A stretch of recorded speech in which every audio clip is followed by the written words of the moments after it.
암울한 도시를 가로지르는 전개밖에 알려고 나가게 미래를 향해 트로피켓 지구는 쌓인 여정 속에 우리 모두의 드라이브 함께 타고 가자 배터리 충전을 가는 힘을 파워 조용한 주행 속삭임이 들린 그 순간 조신한 지겹게 위로 나가는 발걸음 반 일론 머스크 단체 셔먼 탱크로 테슬라 모델 3를 부수다. 예상치 못한 결과가 이제 조금 더 색다른 이야기로 넘어가 볼게요. 일론 머스크에 반대하는 시위자들과 비판자들은 다양한 방식으로 CEO에 대한 불만을 표현하곤 하는데요. 최근 정치 활동 그룹인 레드바이 단키즈가 공개한 영상은 창의성 면에서 정말 대단했습니다. 하지만 아이러니하게도 이 그룹의 영상은 결국 테슬라에 대한 긍정적인 면을 강조하는 결과를 낳았어요. 어떻게 그렇게 됐는지 궁금하시죠? 이 영상에서는 제2차 세계대전 중 영국군에서 복무했던 98세 참전용사 켄 터너를 등장시켰습니다. 이 노병은 세계에서 가장 부유한 사람인 일론 머스크가 유럽의 극우를 지지하기 위해 엄청난 권력을 사용하고 있으며 그의 돈은 테슬라 자동차에서 나온다고 말했습니다. 그는 또한 테슬라 CEO에게 전하는 메시지가 있다고 했어요. 우리는 파시즘을 이전에도 물리쳤고 다시 물리칠 것입니다. 그리고 이 점을 강조하기 위해 노병은 셔먼 탱크를 몰고 번호판에 파시즘이라고 쓰여진 파란색 테슬라 모델 3 세단을 밟아버렸습니다. 무거운 탱크가 모델 3의 유리 지붕과 창문을 완전히 부숴버렸고 이는 그룹의 유튜브 채널 시청자들을 열광시켰죠. 그런데 말이죠. 이반 일론 머스크 시위의 결과는 의도치 않게 전기차 제조업체에 대한 긍정적인 무언가를 보여주게 되었어요. 어떻게 그렇게 됐냐고요? 셔먼 탱크와의 만남 후 테슬라 모델 3의 잔해를 보면 유리 지붕과 창문만 부서졌고 그 외에는 놀랍게도 거의 멀쩡했다는 겁니다. 잔해를 보면 차 문도 여전히 열리고 하부 섹션은 모두 온전해 보였어요. 표준 M사 셔먼 탱크의 무게가 약 66,800에서 84,000파운드 약 30톤에서 38톤인 것을 감안하면 모델 3은 실제로 탱크의 공격을 매우 잘 견뎌냈다고 볼 수 있습니다. 물론 시연 전 차량의 서스펜션 높이를 보면 모델 3의 고전 앞 배터리가 사전에 제거되었을 가능성이 있지만 설령 제거되지 않았더라도 차량의 배터리가 큰 문제 없이 견딜 수 있었을 것 같다는 분석도 있습니다. 소셜 미디어 플랫폼 X의 사용자들 사이에서는 모델 3 안에 있던 사람이 이 셔먼 탱크 사건에서도 살아남을 수 있었을 것이라는 코멘트가 많았다고 해요. 이것은 결국 테슬라 차량의 안전성을 보여주는 셈이 되었죠. 테슬라가 꾸준히 도로에서 가장 안전한 차량으로 평가받는 데는 이유가 있는 것 같아요. 여러분, 이런 아이러니한 상황, 테슬라와 일론 머스크를 비판하려던 시도가 오히려 테슬라 차량의 안전성을 홍보하는 결과를 낳았다니 정말 웃기지 않나요? 이런 재미있는 반전 앞으로도 많이 알려드릴게요. 자, 영상을 마무리하기 전에 하나 더. 최근 중국의 테슬라 운전자가 FSD를 이용해 허난성에서 에베레스트 베이스 캠프까지 거의 4,000km 2,485마일에 달하는 대장정을 시도하고 있다고 합니다. 이 대담한 여정은 현재 중국 소셜미디어에 생중계되고 있으며 최근 업데이트된 영상들을 보면 그 모델 3 에베레스트 베이스 캠프에 근접해 있는 것으로 보인다고 하네요. 이번 주 금요일쯤에는 목적지에 도달할 가능성이 있다고 하니 정말 기대되는 소식입니다. 엑스머니 뉴욕에서 제동 걸리다. 먼저 여러분, 일론 머스크의 X 플랫폼에서 준비 중인 엑스머니 결제 시스템이 뉴욕에서 큰 장벽에 부딪혔다는 소식부터 알려드릴게요. 이 소식 들으셨나요? 아직 못 들으셨다면 지금부터 주목해주세요. 어제 즉 2025년 5월 8일에 발표된 소식에 따르면요. 뉴욕주 의원들이 엑스머니의 송금 라이센스 신청을 거부하라고 규제 당국에 요청했다고 해요. 와, 정말 대단한 일이죠? 여기서 잠깐 여러분, 엑스머니가 뭔지 모르시는 분들을 위해 간단히 설명해 드릴게요. 엑스머니는 일론 머스크가 X 플랫폼에서 선보이려는 개인 간 송금 시스템이에요. 쉽게 말해서 벤모나 애플페이 그리고 젤레 같은 서비스와 경쟁하게 될 새로운 결제 시스템인 거죠. 지금 뉴욕의 맨해튼 출신 민주당 의원 2명, 마이카 레셔 하원 의원과 브래드 호일만 시갈주 상원 의원이 뉴욕의 금융서비스부에 X사의 송금업자 라이센스 신청을 반대하는 서한을 보냈어요. 레셔 의원은 이렇게 말했습니다. 우리가 얘기하는 것은 일론 머스크가 미국의 금융 인프라에 영구적으로 발을 들이는 것, 그것도 뉴욕 시민들의 데이터를 포함한 엄청난 양의 소비자 데이터에 접근하게 되는 겁니다. 그러면서 이건 정말 무책임하고 법에 어긋나는 일이 될 것이라고 말했어요.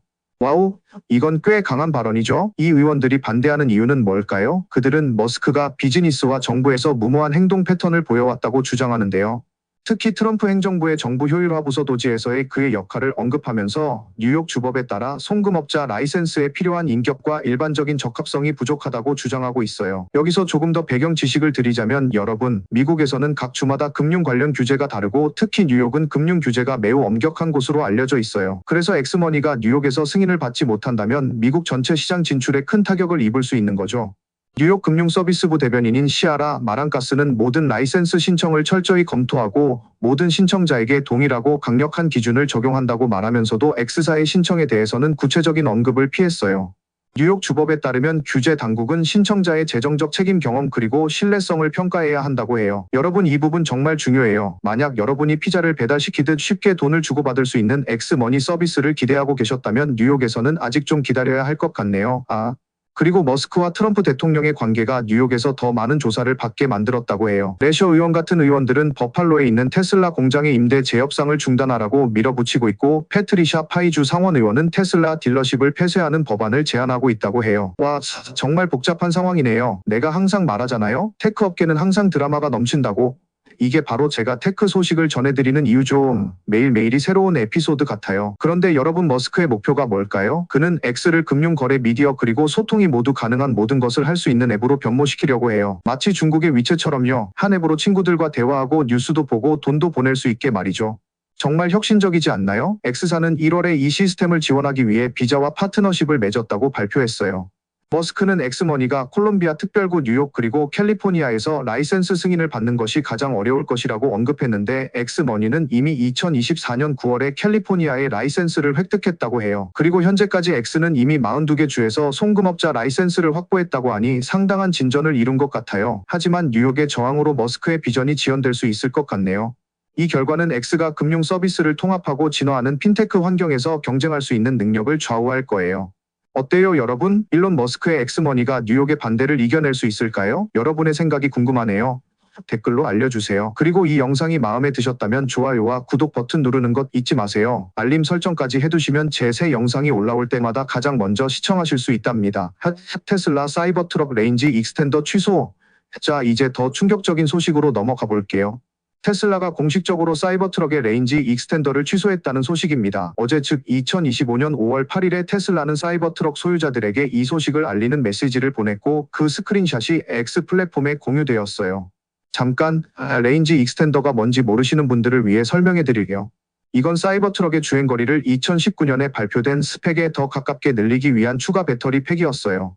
전기차를 타보신 분들은 아시겠지만 주행거리는 정말 중요한 요소죠. 특히 픽업트럭처럼 큰 차량에서는요. 테슬라의 메시지는 다음과 같았습니다. 사이버트럭 레인지 익스텐더 주문에 대한 업데이트 안녕하세요. 사이버트럭 소유자가 되어주셔서 감사합니다. 저희는 더 이상 사이버트럭용 레인지 익스텐더를 판매할 계획이 없습니다. 그 결과 귀하의 보증금을 전액 환불해드리겠습니다. 금액은 거래에 사용된 원래 결제 방법으로 반환될 것입니다. 이해해 주셔서 감사합니다. 테슬라 팀 여러분 이 소식을 들었을 때 저도 정말 놀랐어요. 왜냐하면 레인지 익스텐더는 사이버트럭의 주행거리를 크게 늘릴 수 있는 유일한 업그레이드였거든요. 이 취소 소식에 사이버트럭 소유자들의 반응은 매우 엇갈렸어요. 일부 소유자들은 이 취소를 지지하며 테슬라가 미래에 더 긴 주행거리를 가진 사이버트럭을 출시할 수도 있다고 말했어요. 하지만 다른 사람들은 레인지 익스텐더가 사이버트럭의 주행거리를 2019년에 발표된 스펙에 가깝게 만들 수 있는 유일한 업그레이드였다고 주장하며 실망감을 표현했습니다. 여기서 사이버트럭의 주행거리에 대해 조금 더 자세히 알아볼까요? 2019년 사이버트럭이 처음 공개되었을 때 테슬라는 세 가지 트림을 선보인다고 발표했어요. 기본형 후륜 구동화 WD 모델은 250마일 이상의 주행거리, 중급 사양의 사륜 구동 AWD 모델은 300마일 이상의 주행거리, 그리고 최상위 사양은 500마일 이상의 주행거리를 제공한다고 했죠. 그런데 2023년 사이버트럭이 실제로 출시되었을 때 AWD 모델의 주행거리는 340마일, 최상위 사양인 사이버비스트는 단 320마일의 주행거리만 갖고 있었어요. 최상위 모델인 사이버비스트가 2019년 스펙에 비해 거의 200마일이나 적은 주행거리를 가진 거죠. 와, 이건 정말 큰 차이예요. 여러분 전기차에서 주행거리가 얼마나 중요한지 아시죠? 특히 미국처럼 거리가 먼 나라에서는 더욱 그래요. 그래서 테슬라는 이런 우려를 해소하기 위해 사이버트럭용 레인지 익스텐더를 제공했었어요. 이 기기를 장착하면 사이버트럭 AWD는 470마일 이상, 사이버비스트는 440마일 이상의 주행거리를 가질 수 있다고 했죠. 하지만 그 가격이 무려 16,000달러로 꽤 높았다고 해요. 그리고 이제 이 제품이 취소되었다니. 정말 충격적인 소식이에요. 왜 테슬라가 이런 결정을 내렸을까요? 혹시 더 나은 배터리 기술을 개발 중인 걸까요? 아니면 다른 이유가 있을까요? 테슬라의 북극 도전. 자, 이번에는 조금 더 희망적인 소식을 전해드릴게요. 테슬라 슈퍼차저 팀이 북극까지 전기차로 여행할 수 있게 하는 충전소 네트워크를 구축하려는 의지를 밝혔어요. 이 소식은 일론 머스크 CEO가 소셜미디어 플랫폼 X에 올린 게시물에 대한 반응으로 나왔습니다. 북미에서 테슬라 슈퍼차저 네트워크는 의심할 여지 없이 전기차 소유자들이 이용할 수 있는 최고의 급속 충전 시스템이에요. 그래서 대부분의 전기차 제조업체들이 테슬라의 북미 충전 표준엔 ACS를 채택하기로 선택한 이유이기도 하죠. 테슬라 슈퍼차저 네트워크는 정말 그만큼 좋답니다. 일론 머스크 CEO는 최근 테슬라 슈퍼차저가 북극을 제외한 북미 어디서든 장거리 여행을 가능하게 한다고 언급했어요. 이건 사실이었는데 작년에 북극 사이버트랙 원정대의 경험으로 증명되었죠. 사이버트랙 팀은 북극해에 도달했지만 슈퍼차저 없이 그렇게 했어요. 그런데 테슬라 팀들은 머스크처럼 이미 뛰어난 상황에서도 만족하지 않는 것 같아요. 슈퍼차저 팀은 머스크의 게시물에 도전 수락이라는 말로 응답했어요. 이는 테슬라의 슈퍼차저 팀이 북극에 여러 충전소를 설립하는 과제를 맡을 것임을 시사합니다. 테슬라의 충전팀은 미국 내에서나 해외에서나 매우 공격적인 전략을 취하고 있어요. 이는 4년 전 테슬라 중국의 슈퍼차저 팀이 청두에서 틱리까지 11개의 충전소 네트워크를 구축했을 때 강조되었습니다. 이 슈퍼차저들은 테슬라 소유자들이 에베레스트 베이스 캠프까지 여행할 수 있도록 설계되었어요. 최근에는 테슬라 모델 3과 FSD를 전체 여정 동안 사용하면서 이 여행을 완료했다고 합니다. 와, 정말 대단하지 않나요? 테슬라가 북극에 슈퍼차저를 설치한다면 정말 어디든 테슬라 차로 갈 수 있게 되는 거예요. 전 세계 어디든 전기차로 여행할 수 있는 시대가 정말 가까워지고 있는 것 같아요. 빌 게이츠의 DOG 비판과 머스크의 반응차. 이번에는 뉴욕타임스와의 최근 인터뷰에서 마이크로소프트 공동 창업자 빌 게이츠가 테슬라 CEO 일론 머스크와 트럼프 행정부의 정부 효율화 부서 DOG에서의 그의 활동에 대해 많은 비판을 공유했다는 소식이에요. 그리고 머스크는 게이츠에게 직설적인 말로 응답했습니다. 게이츠는 인터뷰에서 해외 어린이들을 돕기 위한 프로그램에 대한 자금이 삭감된 사실을 한탄했어요. 그는 모잠비크의 가자 지방에 가는 돈에 대한 DOG의 삭감을 언급하면서 삭감을 하는 사람들이 가장 지식이 부족하다고 말했습니다. 게이츠의 말을 직접 인용해 볼게요. 그들은 모잠비크의 가자 지방에 가는 돈을 삭감했습니다. 그건 정말로 어머니들이 아기들에게 HIV를 전염시키지 않기 위한 약물을 위한 것입니다. 하지만 삭감을 하는 사람들은 지리적으로 너무 무지해서 그것이 가자와 콘돔을 위한 것이라고 생각합니다. 그들은 그 돈이 삭감되어 HIV에 감염된 아기들을 만나러 갈까요? 아마도 아닐 겁니다. 게이츠는 이 삭감으로 인해 수백만 명의 추가적인 어린이 사망자가 발생할 것이라고 덧붙였습니다. 와, 이건 정말 심각한 주장이네요. 그리고 머스크는 이에 대해 선택적인 단어로 응답했다고 해요. 정확히 어떤 말을 했는지는 기사에 나와 있지 않지만 아마도 그리 부드러운 응답은 아니었을 것 같네요. 여러분, 여기서 DOG에 대해 간단히 설명해 드릴게요. DOG는 디파트먼트 오브 거버먼트 이피션시의 약자로 트럼프 행정부에서 일론 머스크가 참여하고 있는 정부 효율화 부서예요. 이 부서는 정부 예산 삭감과 효율성 증진을 목표로 하고 있지만 일부에서는 너무 많은 중요한 프로그램들이 삭감되고 있다는 우려가 있어요. 테슬라 자율주행의 변화차. 이제 마지막으로 테슬라의 완전 자율주행이 여행에 대한 인식을 어떻게 바꾸었는지에 대한 이야기를 해볼게요. 테슬라는 완전 자율주행이 여러분의 여행 인식을 어떻게 바꿀지 알려주지 않는다고 해요. 여러분의 다음 여행이 식료품점까지 2분 운전이라든 여러 주를 가로지르는 1500마일 여행이라든 여러분은 운전을 같은 방식으로 보지 않게 될 거래요. 지난 주말 한 기자가 운 좋게도 새로운 테슬라 모델 Y를 주말 동안 시험할 기회가 있었다고 해요. 테슬라의 하드웨어 4 컴퓨터, 최신 소프트웨어 버전, 그리고 레거시 모델에서 개선된 모든 점들이 탑재된 차량이었죠. 그는 주말의 대부분을 FSD를 테스트하는데 보냈다고 합니다. 주말이 끝나고 그의 비테슬라 차를 다시 가져갈 시간이 되었을 때 그는 아직 테슬라를 놓을 준비가 되지 않았다는 것을 깨달았어요. 주말 내내 한 장소에서 다른 장소로 차가 그를 운전해 준 것은 정말 즐거운 경험이었고 그것은 단지 편리함 이상의 것이었다고 해요. 그는 감동을 받았고 긴장이 풀렸으며 심지어 일부 상황에서는 더 안전하다고 느꼈다고 합니다. 마지막 여정에서 FSD는 주차장을 통과하여 매우 짧은 진입로가 있는 고속도로로 이동하는 데 탁월한 성능을 보였다고 해요. 이는 펜실베이니아에서 살고 운전하는 것에 매우 전형적인 부분이라고 하네요. 여러분, 이런 기술의 발전이 정말 놀랍지 않나요? 저도 한번 테슬라의 FSD를 경험해보고 싶어요. 여러분 중에 이미 경험해보신 분 있으신가요? 댓글로 알려주세요. 반일론 머스크 그룹의 테슬라 모델 3 압박 실험. 예상치 못한 결과. 마지막으로 조금은 재미있는 소식을 전해드릴게요. 반일론 머스크 시위자들과 비평가들은 다양한 방식으로 CEO에 대한 경멸을 표현하는 경향이 있지만 정치 행동 그룹인 레드 바이 단키즈의 최근 비디오는 창의성 면에서 정말 독보적이에요. 아이러니하게도 이 그룹의 비디오는 테슬라에 대한 매우 긍정적인 점을 강조하게 되었어요. 이 비디오에서 레드 바이 단키즈는 제2차 세계대전 중 영국 군대에서 복무한 98세 베테랑 켄 터너를 출연시켰어요.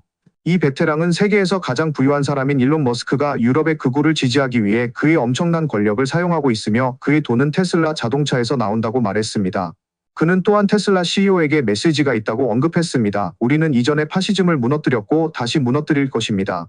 그의 요점을 강조하기 위해 이 베테랑은 셔먼 탱크를 운전하여 파시즘이라는 번호판을 단 파란색 테슬라 모델 3 세단을 짓밟았습니다. 와, 이건 정말 극단적인 시위 방법이네요. 하지만 여기서 가장 재미있는 점은 이 비디오가 실제로 테슬라에 대한 매우 긍정적인 무언가를 강조하게 되었다는 거예요. 아마도 테슬라 차량의 내구성이나 안전성에 관한 것이 아닐까요? 기사에는 정확히 어떤 점이 긍정적이었는지 언급되지 않았지만 정말 궁금하네요. 마무리 여러분, 오늘은 정말 다양한 테슬라와 일론 머스크 관련 소식들을 살펴봤는데요. 엑스머니가 뉴욕에서 마주한 장벽부터 사이버트럭 레인지 익스텐더의 취소, 테슬라의 북극 도전, 빌 게이츠와 일론 머스크의 논쟁, 자율주행의 변화, 그리고 마지막으로 박머스크 그룹의 독특한 시위까지 정말 매일매일이 드라마의 연속이에요.